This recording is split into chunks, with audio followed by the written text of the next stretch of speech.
vispār esmu diezgan nepraktisks. Bet es virtuvē tad cenšos kompensēt. Nu, kurš tad mājā visu tur klapē, pieliek nagaliņas, sazāģē, siltina māju? Kurš to dara? Nezinu, kaut kāds Puškins. Neredzamais. Kāds cilvēks? Mums ir viss tik labi uztaisīts, ka mums nekas nekrīt nekur, nekas nekad nav jālabo. Nu labi, ja kaut kas nedod Dievs kaut kas noteikti, tas kaut kā mistiski kaut ko māku laikam izdarīt. Tiešām, jā. Tiešām, māki. Nu, lūk, mistisks kaut kas tomēr notiek, ziema arī nepadodās ne par ko, un tas nozīmē, ka tās mājas tomēr ir jāsiltina, un arī mūsu Ieva neguļ uz lauriem, bet dodas raudzīt, kā tad to dara. Labrīt, brokastu skatītāji! Šodien mums uzdevums ir pavisam vienkārši.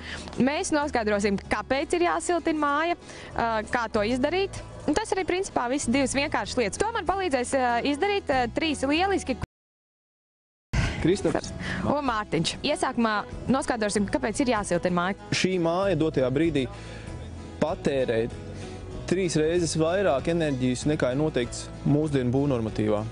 Kas nozīmē, ka, ja mēs viņu nosiltinām, mēs vismaz 2 reizes samazināsim izmaksas par apkuri, par silto ūdeni, un māja būs sakopta.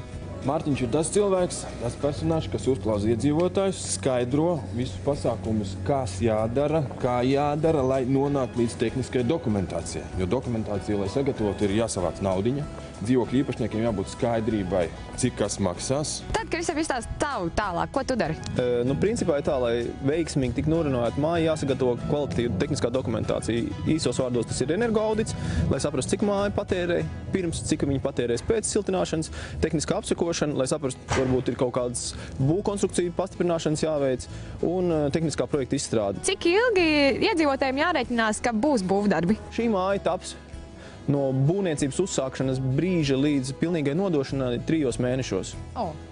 Ir mums iepriekšējais objektiņš 7 mēneši. Nu, vidēji vajadzētu rēķināt kaut kādus, skatoties, protams, no mājas apjomu, kaut kādus no 6 līdz 8 mēneši.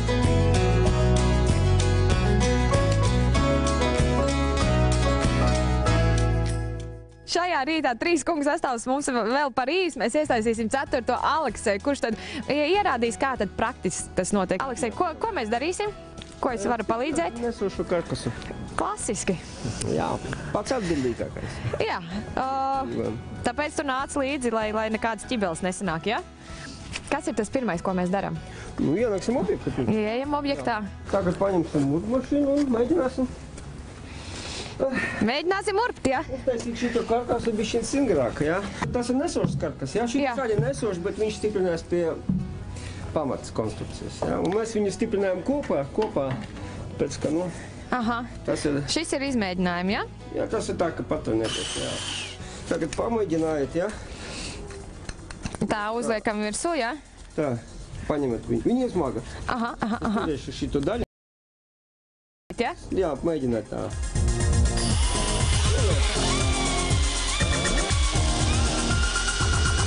Laižam vaļā? Nē, vēl. Vajag, lai viņi būtu līdzi ar... Ot, tas ir izteicis. Jā? Jā. Ne, man tik trāka nezā nesanāk. Nu, tūlīt tad mēs... Nu, labi sabiedēja mani. Nē. Ka pirmo reizi bija gatavi izstāties jau.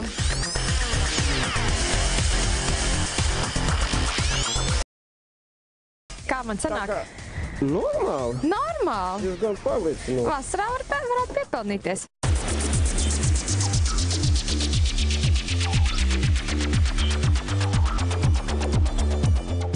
Mēs patiesībā Altumas esam iesaistīti visos posmos. Visos posmos, gan tajos, kur Mārtiņš minēja, ko Kristaps minēja. Mēs esam tā kā tāda, pirmkārtām gribās teikt tāda atbalsta organizācija visā šajā procesā, jo mēs esam, palīgi, jeb mēs palīdzam iedzīvotājiem, pārvaldniekiem, projektu vadītājiem un visiem interesantiem, kuri ir par ēku siltināšanu, apgūt šo Eiropas fonda finansējumu. Un plus mēs iesaistamies visos procesos, uzraugam un kopā laimīgi nododam ēku iedzīvotājiem sakārtotu, siltu, energoefektīvu. Kas ir jāzina, lai pieteiktos?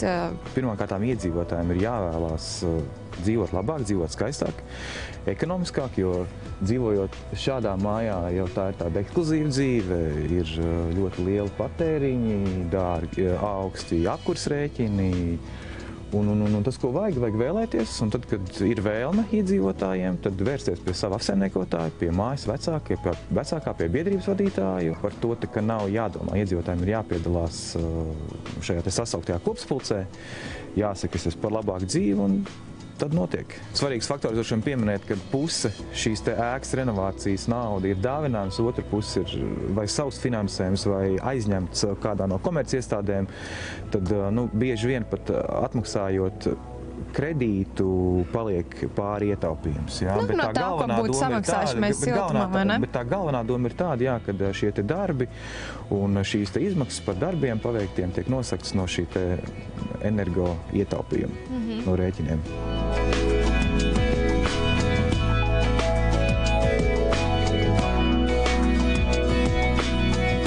Mēs tagad esam pie jau nosiltināts mājas, un šīs mājas iedzīvotāja Ruta ir viena mājas pārvaldniece. Ruta, tad pastāst tīri praktiski, kas tad ir tie lielākie bonusi, ka tā māja nosiltināta ir?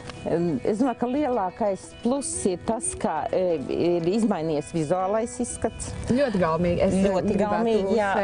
Līdz ar to automātiski pieaug dzīvokļiem arī vērtība. Ja. Otrais ir, katram dzīvoklim ir sava autonomā uzskaita sistēma, tie ir skaitītāji, siltumskaitītāji, pēc kura dzīvokļu īpašnieki var rēķināties, cik viņam būs jāmaksā, varbūt viņš var pataupīt. Jūs jau teicāt, ka ventilācija ir viens no tiem lielākajiem bonusiem. Jā, tā ir ventilācija, tā ir piespieda ventilācija, ko katrs dzīvokļu īpašnieks arī savos dzīvokļos jūt, ienākot iekšā, viņiem ir silti un viņam ir svaigas gaiss.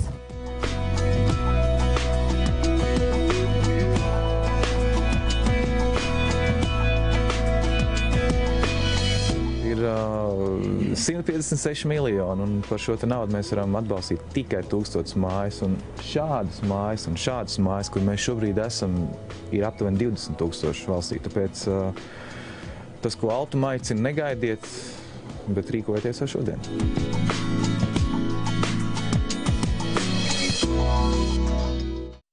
Nu, lūk, māju esam nosiltinājuši, bet man jau no Jānis šķiet, ka mājas siltumu tomēr rada cilvēku un apbrīnojam un visu cieņu tiem, kuri spēja skaisti un draudzīgi sadzīvot paudzēs. Manuprāt, tieši tava ģimene ir tieši tā. Tā ir? Cik jūs tur paudzes dzīvojat? Jā, mēs dzīvojam tagad 1, 2, 3, 4 paudzes sanāk, jā, kopā.